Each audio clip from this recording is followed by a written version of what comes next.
तुम्हें क्या लगता है रिश्तों की दुहाई देंगे? हम तो वो हैं जो तुम्हारे चेहरे से दिखाई देंगे। साथियों, अमेरिका के राष्ट्रपति डोनाल्ड ट्रंप ने भी एक बयान जारी किया है और उन्होंने कहा है कि the peace for Ukraine goes through New Delhi, यानी कि जो रूस और यूक्रेन के बीच युद्ध विराम का रास्ता है वो नई दिल्ली से होकर जाता है। चलो, आखिर अमेरिकी राष्ट्रपति डोनाल्ड ट्रंप ने ये मान तो लिया कि नई दिल्ली में कितनी ताकत है। साथ ही इस पर हम चर्चा आगे करेंगे। अमेरिकी राष्ट्रपति अभी 2 दिवसीय दौरे पर ब्रिटेन में है। वहां पर ब्रिटेन के प्रधानमंत्री स्टारमर के साथ उन्होंने एक बयान और जारी किया है। उन्होंने कहा है कि पुतिन ने मुझे धोखा दिया है। रसिया के राष्ट्रपति पुतिन पर इतने खफा डोनाल्ड ट्रंप इसलिए हो रहे हैं क्योंकि अलास्का में जो मीटिंग हुई थी वह उनको अब सफल होती दिखाई नहीं दे रही है। और आगे साथियों, डोनाल्ड ट्रंप ने यह भी कहा है कि रूस यूक्रेन के अंदर मानवता का नरसंहार कर रहा है। साथियों, आज मानवता, शुचिता और नैतिकता की बातें कर कौन रहा है? अमेरिका कर रहा है। ये साथियों वही अमेरिका है जिसने 1960 के दशक में वियतनाम के अंदर जो मौत का तांडव खेला था, जो वहां के मासूम लोगों को दौड़ा दौड़ा कर मारा था। इतने साथियों सेकेंड वर्ल्ड वार के अंदर भी बम यूज नहीं हुए थे जितने साथियों परमाणु बम अमेरिका ने वियतनाम के ऊपर गिराए थे। ये साथियों नैतिकता और मानवता की बातें आज कर रहे हैं। इन्होंने सीरिया में क्या किया था, इन्होंने कोरिया में क्या किया था, इन्होंने इराक में क्या किया था, अफगानिस्तान और अब गाजा में ये क्या कर रहे हैं, ये बात एक बार डोनाल्ड ट्रंप को जो है आत्ममंथन करना चाहिए।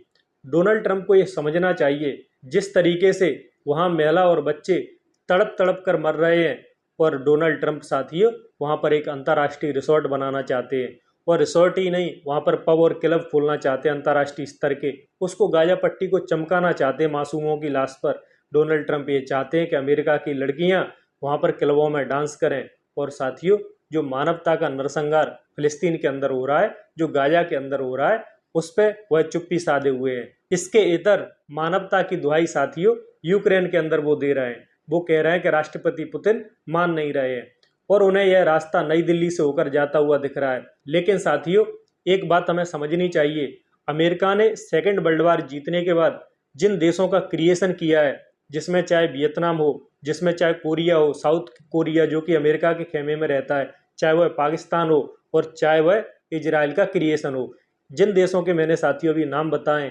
ये 1945 से पहले एग्जिस्ट नहीं करते थे।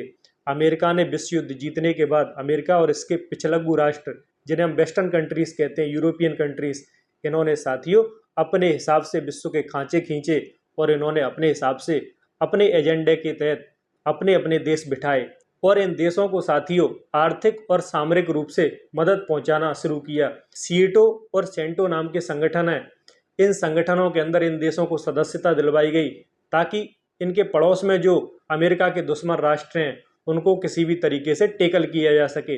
यानी कि फॉर एग्जांपल यदि भारत को टेकल करना हो तो वो सीधे से पाकिस्तान का ट्रिगर दबा देता है और पाकिस्तान तो उनके टुकड़ों पर पलने वाला देश है।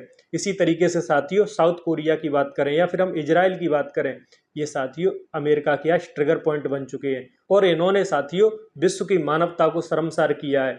अपने हथियारों की फैक्ट्री चलाने के लिए, अपने हथियार बेचने के लिए आज ये विश्व में जो मानवता की दुहाई दे रहे हैं, इन्होंने लाखों मासूमों को मौत के घाट उतरवाया है। लेकिन ट्रंप ने यह भी कहा है उस बयान में कि यूक्रेन में शांति का रास्ता नई दिल्ली से होकर जाता है। चलो, ट्रंप ने यह तो माना कि नई दिल्ली एक इमर्जिंग पावर है। एक साथियों अमेरिका के अंदर बड़ा डीप स्टेट है, एक बड़ा इंटेलेक्चुअल क्लास है अमेरिका के अंदर, वो इस बात को मानने के लिए तैयार नहीं है। वो कभी नहीं चाहता कि भारत एक इमर्जिंग पावर बने। लेकिन साथियों डोनाल्ड ट्रंप तो बड़ बोले हैं और वो कुछ भी बोल देते हैं। लेकिन जो भी हो, उन्होंने इंडिया की पावर को फिलहाल जो है पहचाना है। आप देख भी रहे होंगे साथियों, विश्व के देश या तो यूक्रेन के खेमे में या रसिया के खेमे में। जो रसिया के खेमे में देश हैं उनमें साथियों चीन, उत्तर कोरिया जैसे देश शामिल हैं और जो यूक्रेन के खेमे में वो सारी वेस्टर्न कंट्रीज, अमेरिका, कनाडा आदि देश शामिल हैं। ऐसा कोई देश अभी फिलहाल विश्व में नजर नहीं आ रहा जो न्यूट्रल पोजीशन में हो, जिसकी बात का सम्मान दोनों देश के नेता करते हो, चाहे वो यूक्रेन हो चाहे रसिया हो। वह देश केवल एक नजर आ रहा है, वह है भारत और यहाँ के प्रधानमंत्री मोदी। साथियों डोनाल्ड ट्रंप को ये समझ में आ चुका है, उन्होंने सारे हथकंडे अपना लिए हैं, लेकिन रूस यूक्रेन के अंदर बम्बार्डिंग बंद नहीं कर रहा है, यूक्रेन के अंदर तबाही बंद नहीं कर रहा है। अब डोनाल्ड ट्रंप को ये समझ में आ चुका है कि किसी भी तरीके से हमें भारत को मनाना होगा और भारत ही युद्ध विराम रूस और यूक्रेन के बीच में करवा सकता है। इस बात को डोनाल्ड ट्रंप ने अच्छी तरीके से समझ लिया है। अब साथियों, अमेरिका के अंदर एक ऐसा वर्ग है, एक ऐसी क्लास है जो ये चाहती नहीं है कि भारत इसमें मध्यस्थता करे। तो फिर हमारा भी क्या लेना देना, मोदी भी और भारत भी चुप बैठा है कि हमारा इससे कुछ लेना देना नहीं, उल्टे हमें तो इसमें फायदा ही हो रहा है। साथियों, जब से रूस और यूक्रेन युद्ध हुआ है तब से हमें बड़ा फायदा हुआ है।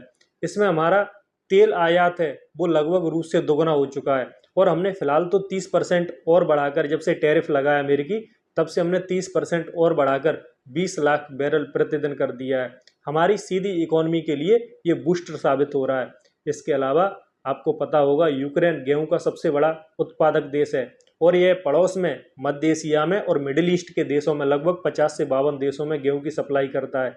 अभी साथियों, उसकी गेहूं की सप्लाई युद्ध के कारण अस्त व्यस्त है। उसका साथियों फायदा हमें मिल रहा है, भारत को मिल रहा है। हम साथियों इस मुनाफे को क्यों छोड़ेंगे। वो बातें गई जब हम बुद्ध के देश थे। हम बुद्ध के देश तो हैं साथियों, लेकिन हमने गीता का एक मंत्र और आत्मसात किया है कि यदि एक हाथ में माला है तो दूसरे हाथ में भाला भी है। जो जिस तरीके से ट्रीट करेगा हम उस तरीके से जवाब देंगे। जो जस करे सो तस फल चाखा। साथियों, अब हम रामायण के इस मूल्य पर अपने देश को आगे बढ़ाने के लिए प्रतिबद्ध हैं। बट अमेरिका के अंदर एक वर्ग है, एक क्लास है जो पूरे विश्व को एक ही चश्मे से देखता है। जब से सेकेंड वर्ल्ड वॉर खत्म हुआ है और अमेरिका विश्व युद्ध को जीता है, तब से साथियों उन्हें ऐसा लगता है कि यह विश्व तो केवल यूनिपोलर है। कुछ वहाँ के थिंक टैंक ये भी मानते हैं कि रसिया विश्व में एक पावर है, विश्व डाईपोलर है। लेकिन साथियों, उन मूर्खों को भी ये नहीं पता है कि विश्व के डायनेमिक्स बदल चुके हैं। रूस और अमेरिका के अलावा चीन और भारत विश्व की इमर्जिंग पावर हैं। अब बिना इनको साथ लिए विश्व का काम चलने वाला नहीं है। और भारत तो साथियों तेजी से ग्रो करती हुई इकोनॉमी है। इस बात को अमेरिका के उस डीप स्टेट को समझना चाहिए। और ये बात साथियों कहीं ना कहीं ट्रंप के समझ में भी आ गई है। इसीलिए डोनाल्ड ट्रंप ने जो है कहा है कि यूक्रेन और रूस के युद्ध विराम का रास्ता नई दिल्ली से होकर जाता है। अब साथियों बात आती है कि नई दिल्ली इसमें कितनी इंटरेस्टेड है। नई दिल्ली इस बात में कितनी उत्सुक है कि वो यूक्रेन और रूस के बीच में युद्ध विराम करवाए। तो साथियों, नई दिल्ली के अपने इंटरेस्ट हैं, नई दिल्ली के अपने हित हैं। जैसा कि मैंने अभी कहा, नई दिल्ली तेल आयात और गेहूं निर्यात के साथ समझौता नहीं करेगी। नई दिल्ली और टीम मोदी को पता है कि हमारी स्ट्रेटेजिक ऑटोनॉमी क्या है, उन्हें पता है कि हमारी फॉरेन पॉलिसी क्या होनी चाहिए। हम अमेरिका के हाथों साथियों मोहरा नहीं बन सकते। हम कोई पाकिस्तान की तरह अमेरिका के पिछलग्गू राष्ट्र नहीं है। हम अपनी विदेश नीति तय करने के लिए एक स्वतंत्र राष्ट्र हैं। इस बात को साथियों प्रधानमंत्री मोदी ने साफ शब्दों में झलका दिया है। लेकिन हाँ, हम बुद्ध के देश, हम शांति के लिए प्रयास अवश्य करेंगे। लेकिन अमेरिका ये चाहे कि वो गाजा में नरसंहार करता रहे और हम शांति के लिए प्रयास करते रहें, तो हमारी भी अपने इंटरेस्ट है, हमारे भी अपनी हित हैं, और हम अपनी इकोनॉमिक ग्रोथ के साथ समझौता नहीं करेंगे। भारत एक इमर्जिंग इकोनॉमिक पावर है। हमें फिलहाल तो तेल सस्ता मिल रहा है, हमारा निर्यात बढ़ा है। हम साथियों अपने हितों के हिसाब से आगे बढ़ेंगे। तो अमेरिका जो सपना देख रहा है, जो डोनाल्ड ट्रंप सपने देख रहे हैं, वह अभी फिलहाल तो पूरा होता उनका दिख नहीं रहा है। क्योंकि रूस और यूक्रेन युद्ध के बीच रसिया के अपने इंटरेस्ट हैं, चाइना के अपने इंटरेस्ट हैं, और रसिया ये चाहता है कि किसी भी तरीके से हमारे दोस्तों के इंटरेस्ट फुलफिल हों। वो चाहता है कि भारत इस क्षेत्र में मर्ज करे ताकि रूस का RIC का सपना पूरा हो सके।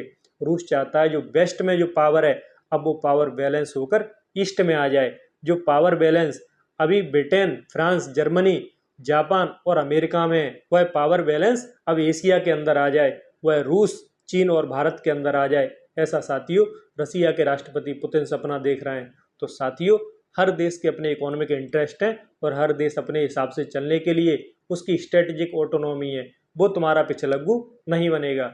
तो शायद ये अमेरिका का सपना केवल सपना ही है, और जो वो कह रहे हैं आज भारत को मनाने की कोशिश कर रहे हैं कि ये रास्ता नई दिल्ली से जाएगा, तो नई Delhi is not interest in रूस यूक्रेन वॉर। फिलहाल तो नई दिल्ली इंटरेस्ट दिख नहीं रही है। तो साथियों फिलहाल इस वीडियो में इतना ही। उम्मीद है आपको ये वीडियो पसंद आया होगा। पसंद आया हो तो जुड़े जरूर रहें हमसे। जय हिंद, जय भारत।